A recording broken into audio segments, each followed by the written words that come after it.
Bila musibah datang, hanya yang benar-benar bernilai akan jadi penyelamat. Lihat sendiri insiden di Putra Heights, rumah musnah. Habis semua harta benda hangus terbakar. Tapi satu je yang masih selamat dan mampu diselamatkan, iaitu emas.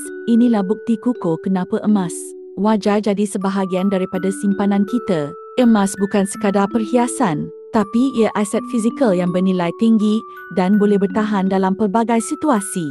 Malah dalam keadaan paling buruk sekalipun, emas masih boleh digunakan untuk meneruskan hidup dan menyelamatkan kewangan keluarga.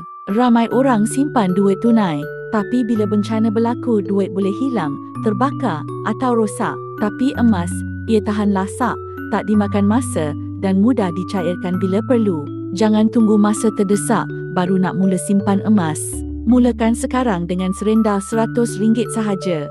Sikit-sikit lama-lama jadi bukit. Hari ni kita mula dengan langkah pertama, esok mungkin emas tu jadi penyelamat kita. Klik link di bio RD Aminuddin untuk mulakan simpanan emas anda hari ini. Simpan emas, simpan masa depan.